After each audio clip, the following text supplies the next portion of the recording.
Entreprendre demande un certain état d'esprit, je pense. Le truc avec la pub, c'est que tu sais jamais quand t'arrêter, en fait. Parce qu'on n'a pas d'horaire, en fait. Non, pas d'horaire de On s'arrête réflexion. pas. On a commencé. En pub, ce que tu vends, c'est un peu intangible. Moi, mes gars, ils me disent « Ah là, tu t'arrêtes jamais. Je veux mon Netflix. » Ah, ça, Tu vois? c'est très ambitieux. Moi, j'aimerais bien être comme Alain.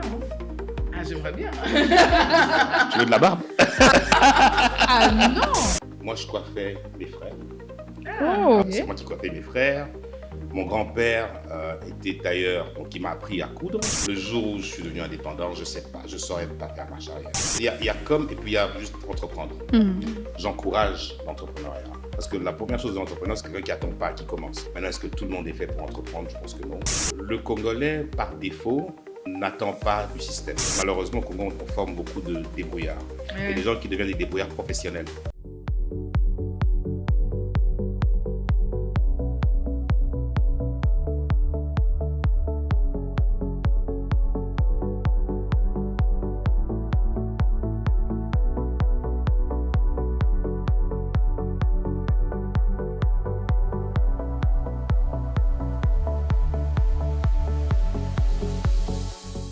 Bonjour à tous et bienvenue à la table de la quinoise. Aujourd'hui, j'ai un invité de taille, le pape des entrepreneurs, le dieu de la com.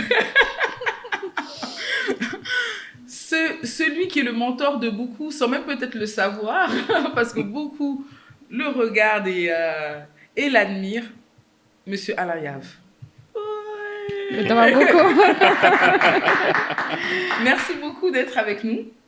Et en fait, Alain, tout le monde te connaît, mais j'aimerais bien savoir comment tu te présenterais face à une personne qui a vécu pendant 15 ans dans une cave et qui n'a jamais entendu parler de toi. Quand je parle de moi, je dis, ben voilà, je m'appelle Alain, je suis congolais, j'ai 57 ans, j'ai vécu ici, je suis né ici, j'ai étudié ici, mais j'ai fait mes études universitaires en Afrique du Sud. Voilà, superbe expérience, j'avais de la chance, là en Europe, je me retrouve par hasard, par défaut, avec regret en Afrique du Sud, mais je crois que c'était blessing in disguise. En fait, c'est un gros coup de chance, un gros coup de bol, parce que je suis dans ce pays, le jour où le pays se recherche, il sort de l'apartheid, et je suis parti de la recherche, et c'est un pays anglophone, donc toutes les portes sont ouvertes, tout est possible, le pays de tout est possible, un petit peu à l'américaine. Et puis de là, ben voilà, le bug de se dire, ben, si on repartait faire les choses au Congo, et puis on revient au Congo, on crée une boîte de com qui s'appelle Pigma, et puis on fait de la com. Voilà, on est là, on raconte des histoires. Mais on est au cœur de la vie du Congo aussi, parce que ben, le Congo est dans son aventure. On vient des premières élections démocratiques. C'est un pays avec ses réalités, ses difficultés, mais on est au cœur de ça. Quand on est dans la com, on passe notre vie à raconter des scènes de vie, des réalités. Et c'est ce qu'on fait depuis 20 ans. Et c'était, voilà, c'est 20 ans super sympa, faire quelque chose que j'aime. C'est de la com, donc ça a un côté créatif, mais à la fois c'est relativement intellectuel. Il y a un côté social important. Il y a le fait que c'est dans un pays compliqué, ça veut dire un pays dans lequel on apprend à se connaître, on apprend à connaître ses limites. Voilà quoi. Et ben, c'est un petit peu moi aujourd'hui. Marié depuis pas très longtemps, j'ai pris mon temps pour être sûr que je faisais pas d'erreur. C'est bon alors, ça va. Bon, mesdames, monsieur Alain Yave, depuis va, un non, cœur à j'ai tout dit, prendre. hein. J'ai tout dit. Tu as évolué dans un mindset très anglophone. Est-ce que tu trouves qu'il y a une différence entre le mindset anglophone et celui francophone? Incroyablement différent, mais vraiment c'est opposé. Okay, l'anglophone, il est pragmatique. Il te tutoie. Moi, dans ma compagnie, tout le monde me tutoie. Il n'y a personne qui dit vous. Hein. Et c'est voulu. On va droit au but. On se respecte, mais on fait les choses. Quand on aime, on aime. Quand on n'aime pas, on n'aime pas. Et on dit pourquoi. Et voilà quoi. Francophone, et avant parce qu'en fait, comme je dis, moi je suis né ici, donc en fait j'ai étudié à la francophone. Et donc je suis passé par le processus de me convertir, de faire un choix, de me dire, mais tiens, c'est tellement plus pratique comme ça, tu vois. Et quand je reviens ici, c'est l'inverse en fait. C'est que je réalise que tout le monde est, oui, bonjour, vous savez que tout est dans la politesse, dans la forme, et pas nécessairement dans le fond, tu vois. Et nous, en fait, tu vois, il y a un problème en fait. Tu vois, tu es francophone, et tu prends le côté francophone et tu mets le côté africain, tu mets les deux ensemble. C'est un mauvais cocktail. Ah ouais, carrément. C'est facile. Tu traverses la frontière, tu vas au Congo, au Katanga. tu as Lubumbashi, congolais, donc africain, francophone. Tu traverses, tu as congolais, donc tu as zambien, africain, anglophone. Incroyable. Façon de faire, façon d'agir, façon de penser, comment on approche les problèmes, comment on les résout. Incroyable, incroyable. D'ailleurs, je sais que Ruth, d'ailleurs, je vais présenter Ruth. J'étais tellement emballée. Ruth, elle est où, Ruth? Non, mais elle était tellement emballée et moi je la regardais, je me suis dit, ok. Je sentais un regard appuyé, je me suis dit, zut. Oui, tes zut, ça rime. Hein. Et bon, On dit bonjour, monsieur Alain. bonjour, bonjour. Bon, vous aimez dans... Dis Alain. Bonjour, Ouais. Alain. Bonjour, Ruth. Bienvenue. Ben, merci, merci. C'était bien votre conversation. En même temps, on en apprend beaucoup. Moi qui viens du Katanga, je comprends ce que vous dites, en fait. Alors, bienvenue à la table de la quinoise, où on a envie d'en apprendre beaucoup sur vous, sur votre parcours, mais beaucoup plus, moi, sur la personne de Alayaf. Vous êtes un mythe pour beaucoup, vous le savez. Ah, ça m'étonne, hein. Je suis sur les réseaux sociaux tous les jours. Quand j'ai faim, j'écris que j'ai faim. Quand je dors mal, je dis un mythe. J'étais surpris d'ailleurs hier de voir une vidéo où il danse. Je dis, ah bon? Ah voilà, on va vous la montrer. Vous étiez là. J'ai dit, ah ouais, ça arrive. Non, mais un mythe, pourquoi? Dans le monde professionnel, vous êtes quand même, comme il a dit, une légende. Si vous étiez musicien, on vous dirait, vous pouvez nous faire un a cappella. Mais c'est pas facile. Avec la grosse tête ici. Non, mais après, vous avez donné le goût à beaucoup par rapport à la publicité et tout ça, mais on sait que c'est pas facile. C'est pas facile. Aujourd'hui, on regarde dans l'AIA, on va être comme lui, mais on veut pas passer par où il est passé. Juste savoir, c'était quand vous avez dit, je vais arrêter, c'est bon là. Comment ça s'est passé? Non, pas ce matin. Si c'est pour les embouteillages, c'est bon, on a tous fait ça. Mais dans la carrière. Franchement, il y a comme, et puis il y a juste entreprendre. Le jour où je suis devenu indépendant, je sais pas, je saurais pas faire marche arrière. Je crois que pour faire marche arrière, il faudrait vraiment que j'ai pas le choix, et ça veut dire que ça marche pas du tout, et qu'il y a pas, je sais pas où dormir, je sais pas, voilà. Faut voir que ma famille et tout le reste, quoi. Donc faire marche arrière, ça n'a jamais été une question. Depuis Non, depuis le moment où j'étais employé avant. Mais depuis le moment où j'ai commencé à entreprendre, il n'y a pas, there's no going back. Ça, c'est même pas une question, en fait. Maintenant, ayant pris ce chemin-là, et comme je dis, ici, quand tu es entrepreneur, c'est comme sauter au parachute. Tu as sauté. Tu ne peux pas remonter. Ah oui. Tu vois, il n'y a qu'une façon de truc et tout. La question, c'est où est-ce que tu vas atterrir? Est-ce que tu vas te casser la gueule en tombant? Ou bien tu vas... Mais en tout cas, tu as déjà sauté. Donc pour moi, c'est fait. Est-ce que j'ai eu envie d'arrêter dans ce que je fais? Je crois qu'il y a eu des moments incroyablement difficiles. Mais je crois que, j'ai envie de dire, il y a des moments où on a peur. Parce qu'il y a beaucoup de... On a peur, hein, il y a beaucoup de moments d'incertitude, tu vois. On est souvent très, très seul face à des vrais problèmes et on ne sait pas quel est le bon côté, quelle est la bonne décision à prendre. On a une responsabilité, en fait. Parce qu'en fait, le problème, c'est qu'on a sauté, on n'a pas sauté seul. Ah oui. On a sauté, il y a des gens sur votre dos, tu vois. Et donc, tu sais, Il y a si la tu te casses famille, la gueule, mais il y a aussi les employés. il y a les employés, il y a tout le reste, tu vois. Et on va dire, je suis un idéaliste quelque part. Donc, moi, je dis toujours derrière l'entreprise, moi, je suis pas... Je sais pas si c'est une mauvaise chose à dire. Je ne suis pas le bon entrepreneur qui est là, qui se dit, bah voilà, je vais aller au Congo, je vais être multimillionnaire. Moi, je crois dans des choses, quoi, des idéaux, dans l'idéal. J'arrive dans un Congo qui est un peu comme il est. Je dis, mais attends, il y a moyen de faire différemment. Donc voilà, donc pour moi, quand je dis porter les gens, c'est pas que... il y a mon associé qui disait, à un moment, tu es pris dedans, mais en fait, tu es pris au piège. Tu es pris au piège de ce que tu as commencé, de ce que tu as prôné, parce que tu disparais pas, tu es là. Non, ce que tu fais finalement, ça implique d'autres personnes. Comme tu as dit, c'est vrai qu'il y a la famille, ouais, certes, et puis il y a les employés directs, certes, mais en fait, beaucoup de jeunes gens qui vous regardent et qui disent, qu'est-ce qu'ils vont nous laisser, en fait. Tu vois ce que je veux dire? Je comprends. Et c'est une responsabilité, et il faut en être conscient. Les musiciens vous diront... Tu permets? Oui, vas-y. Les musiciens vous diront, moi, quand j'étais enfant, je chantais beaucoup. Certains nous disent toujours, ma mère me disait, tu chantais partout. Vous avez eu quel genre d'enfance pour en arriver là? Moi, c'est marrant. J'ai l'impression qu'un jour, je me réveille et je me dis, mais tiens, j'ai l'impression que je fais ce que j'ai toujours fait. Ok. Je vais te dire pourquoi, en fait. Bon, d'abord, j'ai toujours été le gars un petit peu atypique, hein, ça veut dire un peu dans la lune, et voilà. Et puis deuxièmement, ben, je suis assez têtu, donc ça veut dire quand je crois en quelque chose, j'y vais. Donc, on me dise tac, tac, tac, j'y vais. Donc, Il faut me rappeler toi, quelqu'un. j'étais assez posé, assez gentil, je suis pas le truc et tout, mais en tout cas, quand je vais sur un truc, je crois dans mes trucs et je le fais.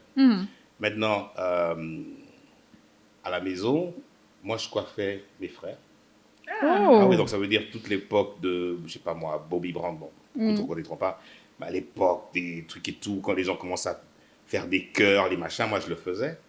C'est moi qui coiffais mes frères. Mon grand-père était tailleur, donc il m'a appris à coudre. J'ai commencé à retoucher les fringues de mon petit frère Willy, c'était mon cobaye. Et c'était une star, lui c'était une star. Donc en fait, le gars, à un moment, il avait de la chance. Hein.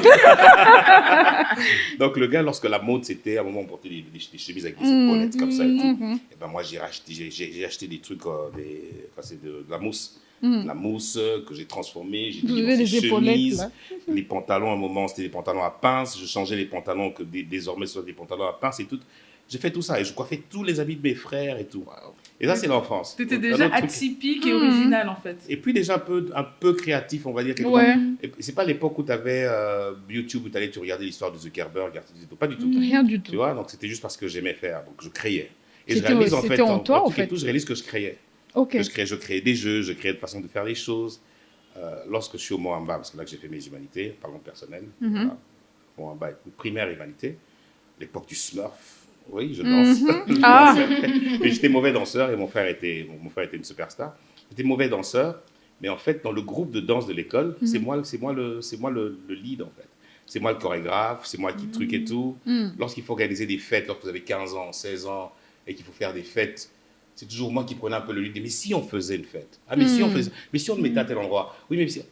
En fait, je composais déjà à la maison lorsqu'il fallait refaire on déménage dans une même maison, il faut faire le jardin. C'est moi qui fais le dessin du jardin. Je ne suis pas jardinier, je travaille avec le jardinier, mais c'est moi qui fais le dessin du jardin. Déjà aussi cet esprit leadership. C'est un peu les deux, tu vois, le leadership et puis création et tout, tu vois, et puis créer en fait. Lorsque je suis à l'UNIF, en Afrique du Sud, naturellement, j'arrive, le pays vient de l'apartheid, c'est très noir-blanc, grande ligne. Moi, j'habite sur le campus, mes voisins sont noirs. Ils viennent, et les noirs, pour venir à l'université comme Wits, c'est que c'est vraiment les meilleurs de leur classe qui ont été sélectionnés un à un et ils viennent en ville. Ils ne connaissent pas la ville. Bon, moi, je suis citoyen du monde déjà, hein, donc j'arrive à l'Afrique du Sud, mais je connais le monde. J'ai un peu moins de complexe et tout. Et ils arrivent, ils ont des cheveux, des afros comme ça, ils viennent des villages, ils ont des cheveux afro comme ça, des pantalons bizarres. J'ai commencé à retoucher leurs pantalons, j'ai commencé à les coiffer. J'ai ouvert un salon de coiffure, qui est d'ailleurs mon premier partenariat. C'est ton premier business, alors? Ah ouais, mais je t'ai que dans ma tête, à aucun moment je m'arrête, je dis, j'entreprends. Jamais, hein. Donc, on est au campus, on commence à les coiffer. Et puis, dans un quartier populaire, Ibro, on ouvre un salon de coiffure avec 2 de mes associés. Un d'entre eux est encore mon associé dans Pigma, Jean-Pierre, et tout. Et voilà, donc boulot, université, boulot, salon de coiffure, et tout, et tout. C'est vraiment le... Donc, comme pour dire, ça a été dans... C'était quelque chose qu'on faisait parce qu'on faisait. Il n'y a pas eu un déclic, en fait. Mais du coup, tu avais déjà un esprit entrepreneur. Est-ce que tu penses que tout le monde peut entreprendre? Ou il faut déjà avoir cette flamme pour l'entrepreneuriat? Parce qu'aujourd'hui, il y a beaucoup de gens qui demandent à ce que d'autres entrepreneurs motivent les jeunes à entreprendre. Est-ce que vous pouvez motiver les jeunes, etc., etc. Mais est-ce que tout le monde est amené à entreprendre? Pas nécessairement. D'abord, le monde n'a pas besoin que d'entrepreneurs. Maintenant, je pense qu'un pays comme le nôtre a besoin de beaucoup d'entrepreneurs. Hein, parce que je crois qu'il y a tout à faire. Et je crois que l'État ou les compagnies, tout et tout, ne pourront pas recruter tout le monde. Et que c'est pas mal que les gens créent en fait de la valeur. Parce qu'il y a tellement à créer que les gens créent de la valeur. Donc, j'encourage l'entrepreneuriat. Maintenant, est-ce que tout le monde est fait pour entreprendre? Je pense que non. Parce que entreprendre demande un certain état d'esprit, je pense, tout de même. Et moi, je le dis, hein, je l'ai déjà dit avant, c'est que le Congolais, par défaut, n'attend pas du système. Parce que la première chose de l'entrepreneur, c'est quelqu'un qui n'attend pas, qui commence. Et le Congolais, par défaut, c'est par défaut parce que le système, l'écosystème, n'a pas une solution garantie. Tu vois, ailleurs, quand tu vas à l'école, tu as de bons points, tu sais que tu auras un job et tu sais que tu vas... Ici, il n'y a aucune garantie. Donc, en fait, on est obligé de se débrouiller, tu vois. Et donc, Mais le seul problème, c'est que malheureusement, au Congo, on forme beaucoup de débrouillards. Ouais. Et des gens qui deviennent des débrouillards professionnels C'est ça. et qui ne deviennent pas nécessairement des entrepreneurs. Pour moi, entreprendre, pour moi, il y a quand même une nuance entre entreprendre et être un débrouillard. L'entrepreneur, en effet, il a cette fibre-là. Il a vraiment eu l'envie d'amener quelque chose, une vraie solution, emmener quelque chose de nouveau, créer de la vraie valeur. Et il est pris de façon naturelle dans le mix entre oui, c'est nouveau, ça change les choses, ça peut m'emmener par là, et financièrement, voilà ce que ça a comme implication. Il est dedans, tu vois. Et c'est pas nécessairement tout le monde c'est pas tout le monde qui peut chanter, c'est pas tout le monde qui peut danser, c'est pas tout le monde qui. Mais si on s'y met, on peut quand même le faire. Donc, tu vois ce que je veux dire. Je crois qu'il n'y a pas de mythe à l'entrepreneuriat. C'est un peu l'état d'esprit, je pense. Ouais. Vous aviez, comme m'a dit Ticia, tu avais déjà cet esprit. Je veux même dire, tu étais chef sans le savoir. Parce que tu es à l'école, c'est toi qui es devant, c'est toi qui dis pourquoi. C'est toi qui vois là où les autres ne voient pas. Et ça vous a suivi jusqu'à aujourd'hui. Tu me tutoies, il faut choisir. Hein. Je sais pas. Restons tu. Moi, je serais plus à l'aise. Ma bouche. On se tue en anglais. You. Ok. Donc, tu étais déjà chef et ça t'a suivi comme ça. Et même les camarades, facilement, ils acceptaient d'être conduits par toi. C'est possible. Ça me fait réfléchir. Hein. Je ne sais pas si je me suis positionné dans ma vie en me disant que je suis chef. Mais tu as l'air surpris de savoir que tu es une légende, que tu as un leadership, que les gens te suivent, etc. C'est parce que c'est naturel et du coup, tu te poses pas en te disant est-ce que je suis un leader? Non, c'est parce que je pense que je fais ce que j'ai à faire, en fait. Tu vois, je ne m'arrête pas c'est pas un cliché, une photo de dire ah, mais tiens, tu vois. Je crois que j'ai des envies. Il y a des choses que je fais parce que j'y crois. J'ai des convictions fortes. Tu vois, en général, je vais pour mes convictions et tout et tout. Et dans mes convictions, je pense que c'est important d'impulser. Je crois que c'est important d'inspirer. Je crois que c'est important. Et chez moi, c'est venu parce que lorsque je suis justement chez les anglophones et que je suis à l'UNIF, je vois cet effort-là de l'empowerment, le mot empowerment. Tu vois, et tu sens qu'il y a des gens qui sortent qui sortent de leur chemin pour inspirer d'autres à faire, en fait, tu vois. Et quand je reviens à Kin, t'as pas cette impression-là. D'ailleurs, il n'y a même pas cette traduction du mot empowerment. Non, c'est un mot très difficile à traduire. Ouais. On parle de... Prendre Il y a un mot. Le devant. Non. Empowerment, c'est pas prendre le devant, c'est l'inverse. Empowerment, c'est l'inverse. Empowerment, c'est l'inverse. Empowerment, c'est donner le pouvoir aux autres. Ok. Propulser un peu. Il y a un mot, c'est quoi le mot que les francophones utilisent étant. Mais le mot, il a inspiré anglophone. Il a inspiré anglophone. Tu vois, c'est le fait de... Le plus simple, c'est promouvoir, on va dire, mais c'est le fait de dire, mais tiens, donner le pouvoir aux autres d'évoluer. De briller. De briller, de trucs et tout, quoi, tu vois. Mais bon, je me perds. Où est-ce qu'on était Tu es chef.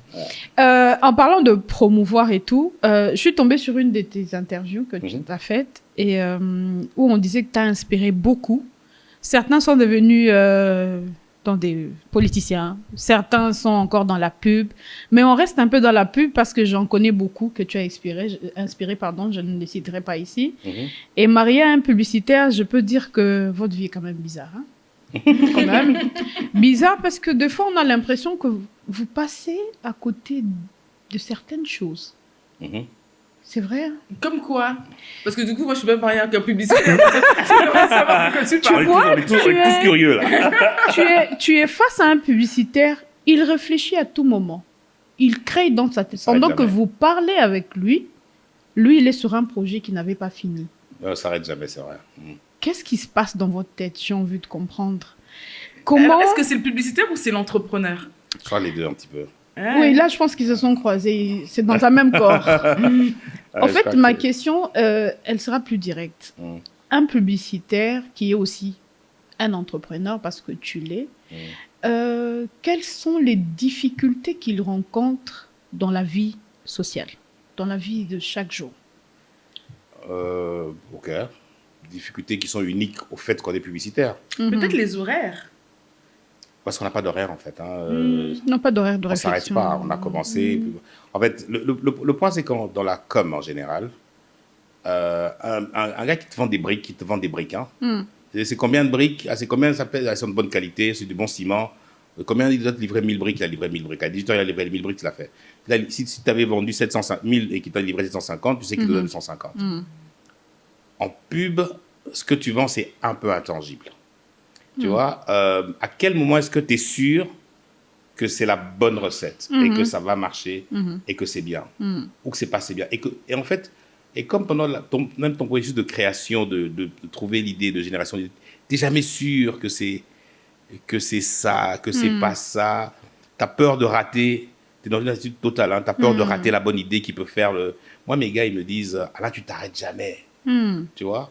C'est parce que j'ai l'impression que parfois, on écoute, on essaie ceci, on y est, mais on n'y est pas vraiment. Et puis, j'ai peur de rater la bonne idée, et ainsi de suite, quoi. Tu vois? Il y a une de mes collaboratrices, Deti, dans une interview, d'ailleurs, elle parle, elle dit, le truc avec la pub, c'est que tu sais jamais quand t'arrêter, en fait, parce que pendant que tu es en train de prendre ta douche, tu es en train de penser à l'idée. Parfois, pendant que tu es en train de faire autre chose, et l'idée te revient. Tout ça peut venir à n'importe quel moment, tu vois. Donc, bon, je crois qu'il y a un peu de ça, le fait qu'on ne s'arrête jamais. Bon. Maintenant, ce qui aide, c'est que, bon, c'est pour ça que c'est vrai que j'ai pris mon temps, mais ma femme, elle est... Et moi, étant l'entrepreneur, je mélangeais tout. Ok. Ça veut dire, j'ai un brainstorm avec mes équipes, je les emmène à la maison. Tu vois, je fais le truc, c'est sympathique, hein, on a le truc et tout, on fait les choses à la maison. Mais elle est venue, elle a mis une ligne. Là. On dit, là, mais à un moment, Big Man, c'est devenu son, on dirait, Mbanda. Ah, mais c'est pas. C'est devenu ça, Mbanda, mais sérieux, hein. Je dis, mais attends. Non, mais là, toi, tu te rends pas compte. Bah, non, moi, non, pas bah, avoir de femme, c'est pas mauvais. Tu te rends pas compte. Mais après, j'ai quand même envie de comprendre. C'est vrai que les publicitaires, vous avez un sérieux problème de nous communiquer ce que vous pensez, à moins que ça soit un créa qui te dessine. Ah, tu vois, quand je te parlais pas, c'est parce que j'étais en train de réfléchir à ça. Après, tu là, tu parles de ton époux. Non, non, non, non, là. Là, c'est ce que t'es dans ton histoire. Mais je reviens à toi. Hein. J'ai envie de dormir chez moi quand même. Hein. Mais écoute, honnêtement, dans mon métier, on passe notre temps à communiquer. Et donc, en fait, avoir la capacité de clarifier ce qu'on a en tête, c'est comme une qualité qui est exigée dans notre métier, en fait. Moi, j'aimerais... Oui, excuse-moi. J'aimerais bien revenir aussi sur ton parcours, le leadership, etc. Est-ce que tu accepterais si on te propose un poste de ministre de la Communication? Non. Pourquoi pas? Parce que finalement, tu es le leader, tu es un leader, tu as cette capacité à raconter une histoire, raconter l'histoire d'un pays aussi. C'est ça aussi le ministère de la Communication. On va dire sur d'autres cieux, en 2028. Non, le ministère de la Communication prendrait une agence compétente pour le faire. Mais il ne faut pas nécessairement être le ministre pour être le raconteur. Le problème, c'est qu'en étant ministre, ça demande d'être politique. Et pour moi, être politique, enfin, c'est mes points de vue, hein. Pour moi, être politique, ça entraîne d'autres paramètres, en fait. Tu vois, les paramètres politiques qui ne m'intéressent pas. Je suis un esprit tellement libre que dès que je deviens politique, je dois entrer dans des formes, dans des cadres, dans des boîtes, faire des compromis. Comme j'ai dit, je suis têtu. Moi, si je suis politique, on va me couper la tête en 2 jours. Hein. Même pas y penser. Par contre, accompagner une campagne politique, je peux. Ça veut dire, voilà. Moi, je crois que raconter l'histoire du Congo positivement, c'est quelque chose que j'aime faire, en fait. Hein. Moi, la brand DRC, c'est pour ça que je l'appelais, je l'ai toujours, en fait, c'est quelque chose que je prêche, en fait, depuis que je suis rentré au Congo, tu vois. Et tu trouves qu'elle existe? Est-ce qu'on a vraiment on n'a pas raconté, je crois qu'on loupe l'opportunité. On a tellement d'histoires à raconter, tu vois. Le truc, c'est qu'après, l'histoire, il faut l'emballer, la packager. C'est comme on peut avoir autant de cobalt qu'on a, si on ne le transforme pas, et voilà, on ne sera pas le premier producteur de smartphones, tu vois. Et donc, nous, la matière première, on l'a, mais est-ce qu'on l'emballe? Est-ce qu'on s'arrête pour le faire de façon systématique? On loupe tellement d'occasions de le faire, et c'est un peu dommage. Mais bon, nous, on a essayé. Hein. Ça, c'est le truc et tout, mais maintenant que je le dis, si vous regardez toutes les campagnes que Pigma a réalisées, depuis 20 ans, il y a toujours un drapeau quelque part, il y a toujours une histoire Congo, Nakati, Africa. Il y a toujours une petite fibre congolaise qu'on essaie de ressortir. Bon, là, je parle de Pigma. Hein. Mais c'est un peu les deux. C'est quand même... C'est un parti pris. Tu vois. On a sorti un livre de 500 pages qui s'appelle « Le meilleur de la RDC ». qui présente le Congo. J'en ai parlé sur TV5, sur plusieurs chaînes. Le dernier film qu'on a fait pour Anapi, voilà quoi. Donc c'est vrai qu'il y a le côté commercial des choses, mais en effet, on passe à côté de la plaque parce qu'on raconte pas notre histoire, on l'a subie. C'est un avantage d'être, je veux dire, freelance ou de travailler pour soi que de travailler pour d'autres personnes. Bah, je pense que quand on travaille pour... Mais en effet, il y a des profils différents au monde. Hein. Et moi, je dis, et les deux profils se valent. Donc ça veut dire que je ne vais jamais regarder un employé et le regarder de haut. Pas du tout. Mais alors, pas du tout. Il y a des gens qui ont fait des carrières incroyables employés. Et en effet... Et la nuance, c'est que tu es employé, tu as une garantie de salaire à la fin du mois. Surtout ça. Si tu es dans un environnement structuré, tu sais que si tu travailles bien, tu auras une augmentation, tu auras une promotion et ainsi de suite. Et puis un jour, tu vas finir numéro 1, DG et tout. Et c'est très, très bien. Et le monde a besoin des deux. C'est deux rôles, en fait. Tu vois je ne pense pas qu'un monde avec rien que des entrepreneurs fonctionnerait. Ça, ce serait un gros désordre. En réalité, tu vois ce que je veux dire tu as ceux qui créent et ceux qui produisent, en fait, celui qui a créé, qui a initié à créer. Et parfois, d'ailleurs, l'entrepreneur a des défauts parce parfois, il est un peu dans le futur, il est un peu dans la solution et tout. Mais derrière, il faut bien que quelqu'un vienne mettre en place un système de ressources humaines et que ça fonctionne. Il faut bien que quelqu'un gère l'opérationnel et que moi, je suis en com, il faut bien que quelqu'un, justement, en sorte les idées et assure que c'est ce que... Voilà, quoi, tu vois, que ça se tienne et ainsi de suite. Donc, parce que, voilà, je pense que les deux se complètent. Mais je pense que, théoriquement, le monde devrait avoir plus d'employés que d'entrepreneurs. Moi, franchement, pour le coup, dans ma société, j'ai mon directeur des opérations. C'est un super manager. C'est un employé, mais c'est un super manager, c'est un super leader. Il a très bien fédéré ses équipes, etc. Et je pense que, alors peut-être parce qu'on est une petite entreprise, il prend la société pour la sienne aussi. Et alors, bien sûr, il n'a pas investi dans la société, mais je pense qu'il a le mindset d'un entrepreneur parce que tout le monde est dans une vision de faire grandir la société. Donc forcément... Moi, ce que je dis souvent aux gens, c'est une des qualités que je cherche le plus en recrutant. Ouais. Maintenant, il y a plusieurs mots, on va dire.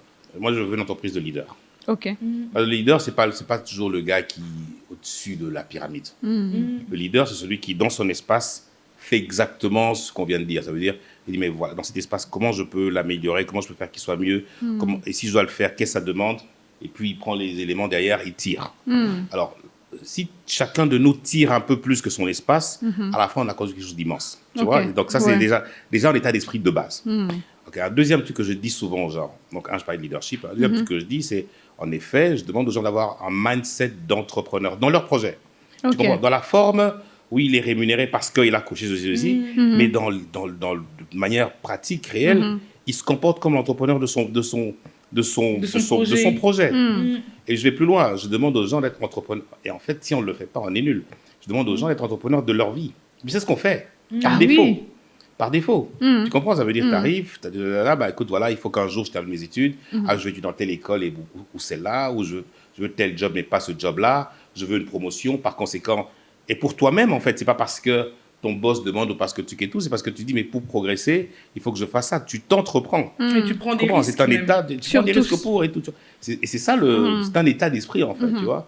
Et oui, en effet, si dans une entreprise, tu as cet état d'esprit qui fait partie de l'ADN de la compagnie, eh bien, c'est magnifique. Mais est-ce que tu as l'impression qu'aujourd'hui, le métier de la com est en train d'être galvaudé ou c'est vraiment encore des agences de pub où tout le monde se dit publicitaire et communicant, mais sans forcément avoir le background derrière? Écoute, moi, je crois qu'il faut s'adapter, en fait, et que l'adaptation, c'est la vie, en fait. C'est un cycle de vie. Moi, j'ai découvert l'agence de com à une époque. C'est vraiment comme dans Mad Men. T'as vu le film Mad Men, la série? Ah oui, la série Mad Men. Ah oui. Non, mais c'est vraiment et même Pigma, on est structuré vraiment comme l'agence classique. Hein, ça veut dire clientèle, même le comportement des gens de la clientèle, le comportement des gens de la créa. On fait des briefs et toutes les décisions de brainstorm, c'est très pareil. Tu vois, ça fonctionne comme ça. Mais même à cette époque-là, avant ça, il y a eu une époque avant où il n'y avait même pas d'agence, en fait. Peut-être que je m'égare. Je suis vu un documentaire récemment où on dit, tiens, voilà, l'épicerie de base.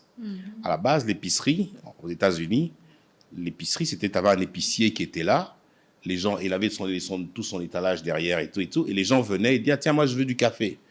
Et c'est lui qui allait te prendre le café et qui tu le donnais et tout. Et puis, il y a un gars, il s'appelle Spencer, je crois, qui a eu l'idée de dire, mais en fait, pourquoi est-ce que c'est moi qui vais, ça perd du temps, c'est un peu lourd que chaque personne vienne et que c'est moi qui ai le servir et tout. Et puis ça coûtait cher parce qu'il fallait avoir, lorsqu'il grandit, il a plusieurs personnes qui travaillent. Il dit, mais non, je fais carrément des rayons et les gens viennent, ils se servent eux-mêmes. Et quelle innovation pour l'industrie, parce que après il a construit 1000 trucs et tout, les gens achetaient plus. Les gens, quand ils étaient dans les rayons, il n'y avait pas quelqu'un qui leur disait qu'est-ce que tu veux, donc ils avaient le choix de prendre ça et ça et ça. Et tout. Donc il employait moins de gens et c'était l'explosion. Alors, il y a eu un avant l'épicerie et puis il y a eu un après l'épicerie. Tu vois? Et en réalité, ce changement-là a fait exploser l'industrie, en fait, de la distribution, de la consommation, ainsi de suite et tout. Ben, moi, je pense que c'est pareil, en fait, dans la com. Tu vois? Il y a le format de l'agence de com classique qui fonctionne, dans laquelle, et nous, on va dire la dernière génération de cette époque-là, où tu avais des gros annonceurs, un Bralima, un Vodacom, whatever, tu vois, des gars qui ont de gros budgets, ils ont un gros département marketing et ils veulent communiquer parce qu'ils veulent mettre leurs produits en avant. Pour le faire, ils vont dire il faut une agence il faut en face une agence qui a les moyens techniques, voilà, enfin, tout ce qu'il faut, quoi, les bonnes personnes, le savoir-faire, le sérieux, les moyens financiers de les accompagner. Et donc, ils allaient dans un processus, ils vont regarder, et en effet, les pays comme les autres, il n'y en a que 2 ou 3. Tu vois, et on va dire, c'est vous, c'est Pigma, OK, on vous paye 25 000 $ par mois, mettez des équipes à notre disposition, nous, on met des équipes à disposition, et tout et tout. C'était comme ça que c'était structuré, c'est le format classique partout au monde, avant le digital. Donc, gros client, grosse agence, et gros budget, on va dire. Hein. Donc, par conséquent, ils savent que... Mais qui pouvait se permettre de lancer une marque, avoir sur un panneau, l'avoir sur un spot télé, parce que le spot télé allait coûter cher, ça allait demander un véritable savoir-faire, le panneau allait coûter cher, passer à la télé, acheter l'espace à la télé allait coûter cher, et tout et tout. C'est d'abord le digital. Le digital arrive, ce qu'il fait, c'est que tu dis, mais tiens, voilà, je peux créer ma pub, si j'ai une bonne idée, je peux créer ma pub sur mon téléphone, et si j'ai quelques followers, ou bien je le donne à quelqu'un qui a un peu d'influence, boum, demain, le truc qui fait un buzz, et puis c'est parti et tout, tu vois. Ouais. Ben, c'est une bonne chose. On a révolutionné, on a démocratisé le fait de communiquer. Maintenant, ça a une implication directe sur le business, parce qu'en effet, le client, d'abord, il va se dire, mais au lieu d'aller payer, faire un seul spot chaque année et mettre 100 000 $ dedans, et pour le faire, il faut que j'ai un contrat compliqué avec une boîte comme Pigma, peut-être que je vais demander à un indépendant de me faire un petit truc rapide. Si c'est pas top, ça m'aura coûté que 3 000 $, ben je recommence, tu vois. Que 3 000 $, c'est pas ce budget déjà.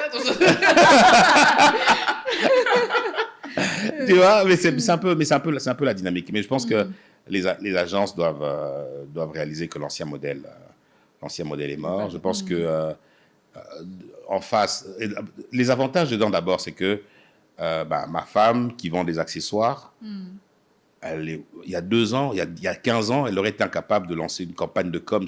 Elle aurait été incapable de même commencer. Parce qu'elle allait le concevoir comment. La photo coûtait cher, la vidéo coûtait cher, la diffuser, ça veut dire faire les médias pour que les gens voient, allait coûter cher. Et si tu passes à l'RTNC, on va te dire, ça me coûte tel prix par seconde, mais tu passes, elle vise que peut-être les gens dans son quartier, mais tu fais de la com qui touche le pays entier, elle n'en a pas besoin. Alors qu'avec le digital, tu sais que voilà, je vise tel quartier, tu quadrilles, ça te coûte pas cher parce qu'il y a un photographe qui te fait un truc rapidement, et tout, parce que le digital a tout démocratisé.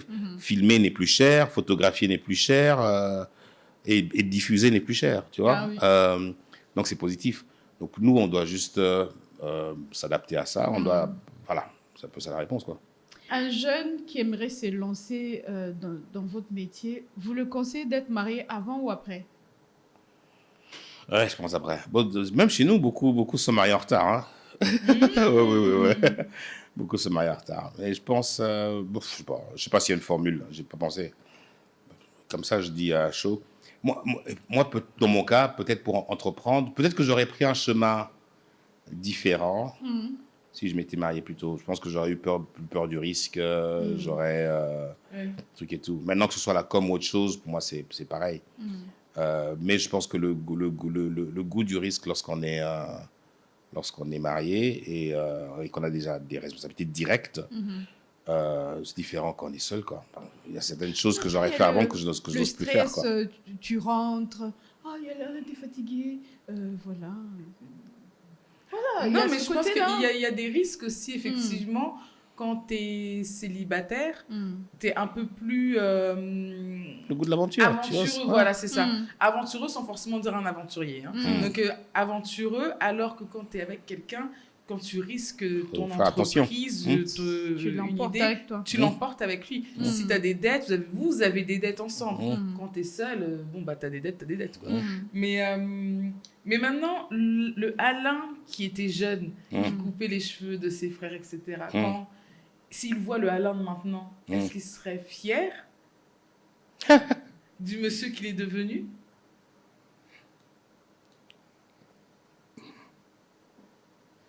Je sais pas. Je sais pas. T'as fait des grandes campagnes de pub, t'as amené des grands artistes. Il a promu beaucoup de gens. Oui, voilà. Moi, on te connaît dans le monde de l'entrepreneuriat, au-delà simplement du mode de la com. Est-ce qu'il n'y a pas de quoi être fier de tout ça? Ou est-ce que tu trouves que tu n'es pas encore arrivé là où tu Oui, il attend un documentaire, qu'on réalise un documentaire sur tout ce qu'il a. Non, écoute, moi je crois que c'est important de célébrer les moments et les réalisations, parce que quand on ne le fait pas, on vit éternellement insatisfait. Tu vois, donc... et je crois que le long de ma carrière, j'ai réellement eu des moments où je m'arrête, je dis waouh, je suis content. Donc je pense que voilà. Et si je le faisais pas, je serais ingrat. You know, thank God. Un moment où tu t'arrêtes et tu dis ouais, c'est quand même cool ce que j'ai fait là. Ah, je suis fière de moi. Non, moi il y a des projets qu'on fait, quand on les fait, je m'arrête, je suis content. Moi, dans le concert de Moïse Mbié, je suis au milieu du concert parce que moi je suis dans le public, je suis dans la masse et tout. Et à un moment, je m'arrête et je regarde autour de moi. Il y a une liesse incroyable. Et je m'arrête, je dis waouh. Et je suis content. Tu comprends ce que je veux dire, tu vois? Et je crois que c'est important de le célébrer. Je dis merci. Il ne faut pas oublier. Tu vois? Et ça, il y a des moments comme ça. Tu vois? Quand on fait quelque chose, je pense qu'on s'est dépassé et que je suis réellement content, quoi. Tu vois, c'est important. Maintenant, est-ce que je me dis, voilà, je l'ai fait. Je pense pas, parce que y a tellement de choses à faire et on a tellement fait peu, il y a tellement tout à faire. Je dis que les publicitaires passent leur temps à se dire je dois, tellement à faire. Non, mais c'est parce que tu es très humble. Je pense que c'est l'humilité qui t'empêche de dire... Il y a tellement à faire. Voilà, je suis à l'AIAV, quand même. Non, il y a tellement... Non, il y a tellement à faire. Moi, je dis... tellement de choses à faire, en fait, tu vois. Voilà, moi, je veux un Netflix, moi. Tu vois, je veux mon Netflix. Ça, c'est très ambitieux. D'ailleurs, si ta vie devait être un titre d'un film, ça, c'est un brief d'agence, ça. Non, mais attends, tu sais, moi, j'écris. J'arrête d'écrire un peu de trucs et tout. Mais tu vois, sur mes vidéos, je les appelle Keep Walking. Et je crois que les gens ne savent pas pourquoi je dis Keep Walking et tout. Je ne sais même plus comment c'est venu, en fait, un jour et tout. Mais le keep walking, c'est une motivation personnelle de se dire, mais tiens, continuer de l'avant. Tu vois, partout, pour celui qui sait où il veut aller, malgré les hauts et les bas et machin, on va de l'avant et on fonce et tout, et tout, quoi, tu vois. Donc, j'aime bien keep walking, si je devais juste prendre dans ce qui existe, en fait, tu vois. Mais maintenant, si tu vas sur mon profil, pour dire comment je me vois, ou que j'aimerais peut-être qu'on me voit, tu vois, parce qu'on a tous un peu ce petit game mental et tout, et tout. Si tu vas sur mon profil Instagram, je crois sur Twitter aussi, je crois que j'ai écrit Rebel Without a Cause. Donc un rebelle sans raison et tout et tout, Rebel Without a Cause. L'âme d'un enfant, mais la sagesse d'un vieil homme. Tu vois, pour moi, si j'aimerais être truc et tout, ce serait un peu ça, tu vois. Cette innocence d'enfant. C'est important. Et ça, sincèrement, c'est... tu vois, voilà. Je crois qu'il faut pas toujours se prendre au sérieux, il faut être innocent et s'enthousiasmer, et avoir envie de faire des choses, et se poser des questions, et s'émerveiller, et tout, tu vois.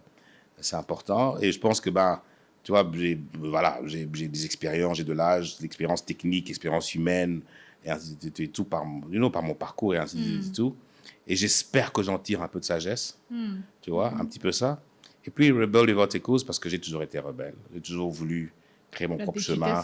Je déteste qu'on me mette dans une case. Je déteste qu'on me mette dans une case. Ça, c'est vraiment l'entrepreneur qui aime nager à contre-courant.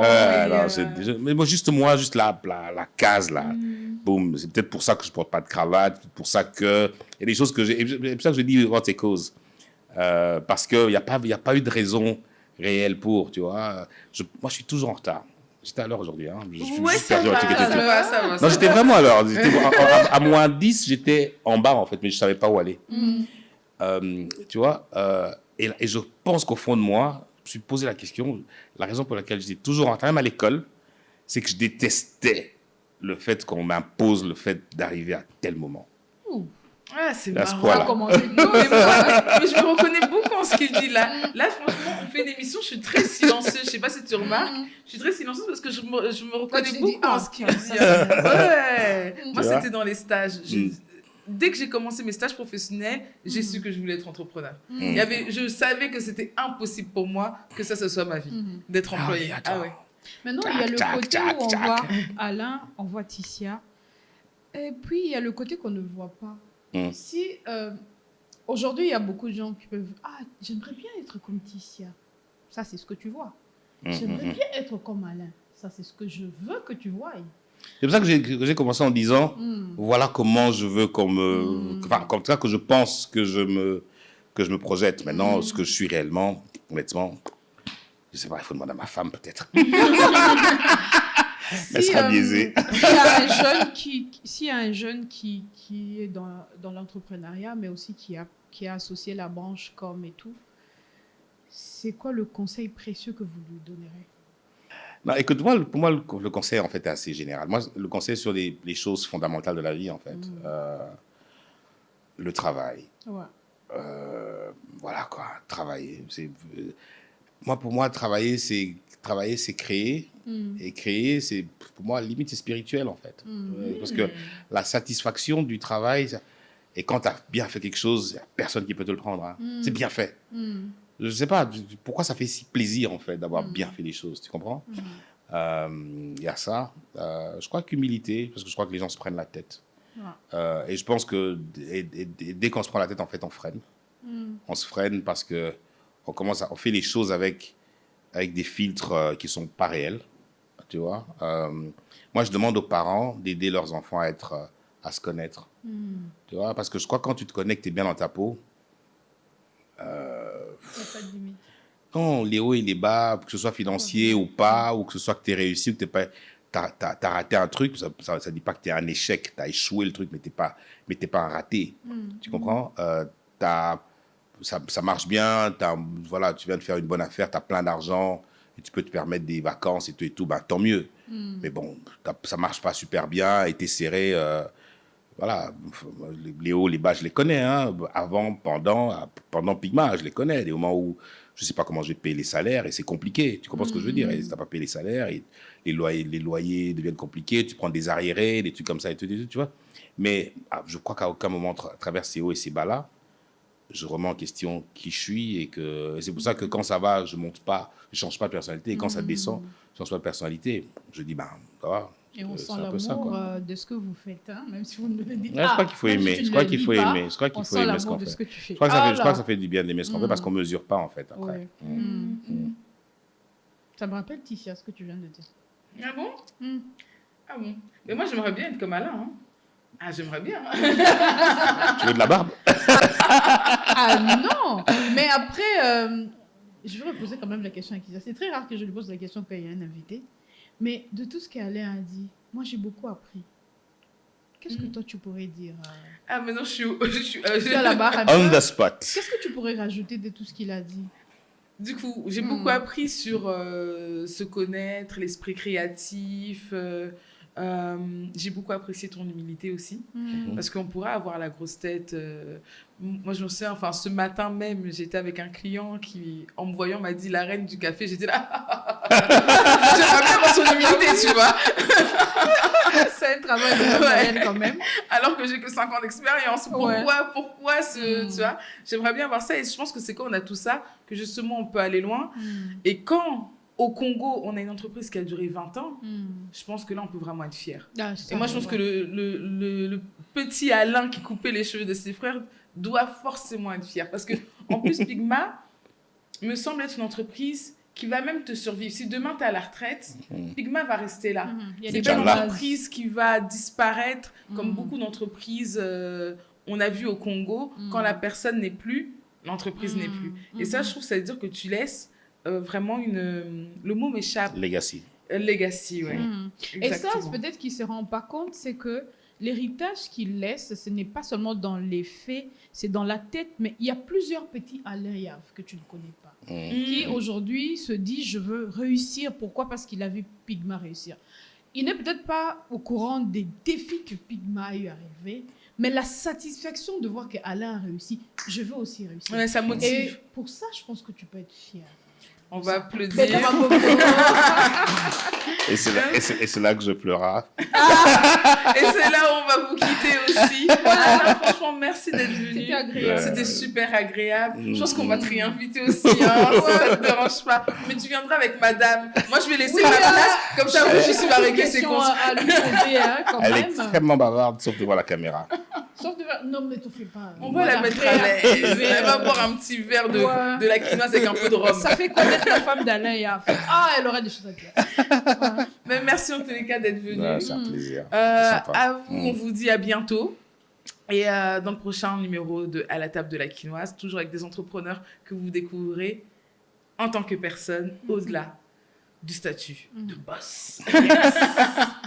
Merci, au revoir. Au revoir. Au revoir.